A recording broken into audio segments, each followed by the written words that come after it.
पूजा पाठ कर लेता है, भजन गा लेता है, वो तो गवैये भी गा लेते हैं। कितने गवैये हैं, कितने भजन गाते हैं, तो क्या वो महापुरुष हो गए या भक्त हो गए? तो नहीं हो गए। वैसे यहाँ कि अगर हम रामायण गा रहे हैं, भागवत गा रहे हैं, गीता पढ़ रहे हैं, तो क्या हम भगवान के भक्त हो गए?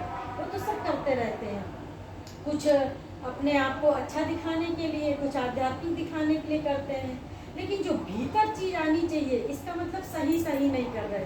अगर उनमें ये दुर्गुण आ रहे हैं, कहीं किसी की कटाई कर रहे हैं, वो आगे ना हो जाए, उसका अच्छा ना हो जाए, उसकी तारीफ ना हो जाए, तो जहाँ पे ये कटाइयाँ हो रही हैं, तो समझ लो उसमें ईश्वरीय गुण है ही नहीं।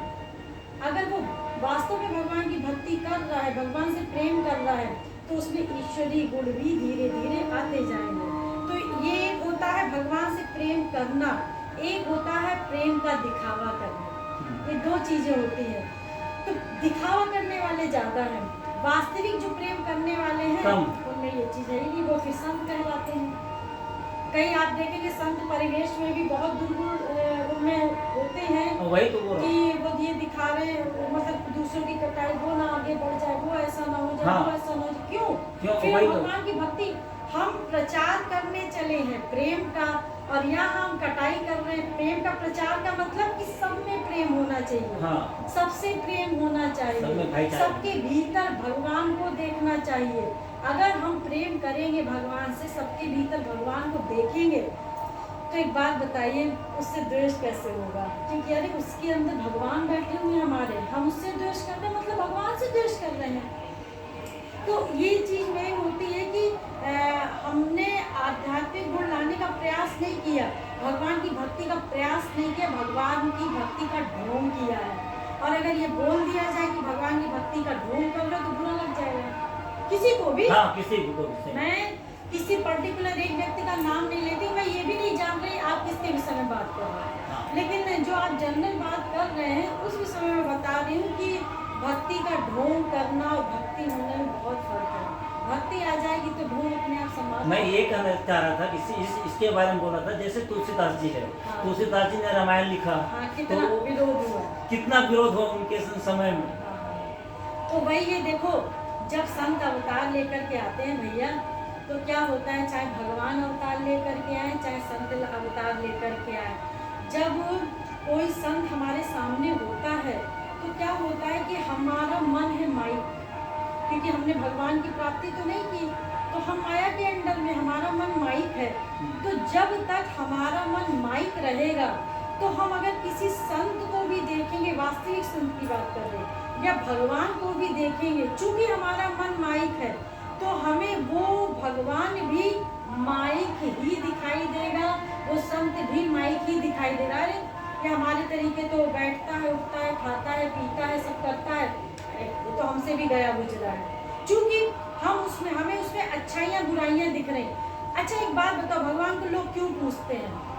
भगवान क्यों पूछते हैं? वो मूर्ति पूछ रहे हैं, क्योंकि वो मूर्ति ना हमारे दोष बताएगी, ना मूर्ति हमें से ये कहेगी तुम ये सही कर रहे, ये गलत कर रहे। मूर्ति पे चाहे जल चढ़ा दो ठंडा, चाहे गर्म उबलता पानी डाल दो, वो तुम्हें कुछ नहीं कहेगी। इसलिए मूर्ति को पूज रहे, भगवान को पूज रहे। जब भगवान अवतार लेकर के आ जाएगा, भगवान को भी नहीं पूजेंगे। जैसे राम जी ने आया, धोबी ने उनका कहा, श्री कृष्ण अवतार लेकर के आए, और हम लोग कहते चमत्कार को नमस्कार है। श्री कृष्ण ने तो जन्म लेते चमत्कार दिखा दिए कि बेड़ियां कट गई और ताले खुल गए और निकल गए, वहां से गायब, वहां से आगे पता ही नहीं चला, है ना। तो चमत्कार को नमस्कार, भगवान के रहते हमने उसको भी नमस्कार नहीं किया। तो हमारा ये जो मस्तिष्क है इतना निकृष्ट है, हम इंसान ना इतने कहना चाहिए दुष्ट प्रवृत्ति के हैं कि भगवान भी आ जाए ना, हम उसको नहीं मानेंगे। हाँ, जब वो यहाँ से चले जाते हैं और कई पीढ़ियां गुजर जाती हैं, तब देखो हम ही लोग रहे होंगे तुलसीदास जी के समय में, जो हम लोगों ने गालियां दी होंगी, उनकी रामायण को फेंक दिया गया पानी में, गंगा जी में, मतलब क्या क्या प्रयास किया गया। लेकिन क्या है कि उस समय हम लोगों ने भी आया बड़ा बीवी का गुलाम बनता और आया भक्ति करने के लिए। हम लोगों ने यही कहा होगा, हम ही लोगों ने कहा होगा, और आज हम ही लोग वही तुलसीदास जी की रामायण से अपना पेट भी पाल रहे हैं। नहीं, फैक्ट है जो भी है। तो वही चीज है कि हम जब संत रहते तो हम लोग एक्चुअली हम लोग का यही गड़बड़ी हम लोग अपनी माइक बुद्धि जो संसार में लगाए रहते हैं ना, कोई भगवान को भी समर्पित मतलब करके ये सब- है मानव के जीवन में जीते तक उनका कोई कदर नहीं होता, नहीं। मरने के बाद ही उनका मरने के अभी कोई भी है, कोई इंसान कितना ही बुरा है, अभी सब गाली, अगर वो मर जाए तो सब कहेंगे अरे बहुत अच्छा था अच्छा था। बेचारा चला गया। हाँ। उसके पहले कोई अच्छा नहीं करता। नहीं कहेगा। हाँ वही वही चीज है, व्यक्ति जब नहीं रहता, जब वो चीज नहीं रहती ना, तो उसकी हमें व्याकुलता जिज्ञासा रहती है। जैसे अभी मैं किसी चीज की बात करूं, तो जब तक वो चीज, जैसे रसगुल्ला है, जब तक आपने खाया नहीं रसगुल्ला, आपको मिला नहीं, तो रसगुल्ला कैसा होता है, ये लोग तो बड़ा तारीफ करते हैं, एक बार अगर वो मिल जाता है तो कैसा होता है रसगुल्ला का, मतलब जब तक हमें मिल ना जाए, तो जब तक कोई चीज़ मिल नहीं जाती तो उसकी बड़ी चाह बनी रहती है। और ऐसी जब अब इंसान की बात जहाँ आती है, तो वहाँ तो फिर वो सब कर्म भी करता है। संत आता है, वो तो माया के भी काम करता है, नाटक करता है, क्योंकि संत नाटक करता है, क्योंकि वो आउट नहीं करना चाहता है कि मैं संत हूँ, इसलिए वो काम का भी नाटक करेगा, क्रोध का भी करेगा, लोभ का भी करेगा, सब चीज़ का नाटक करेगा।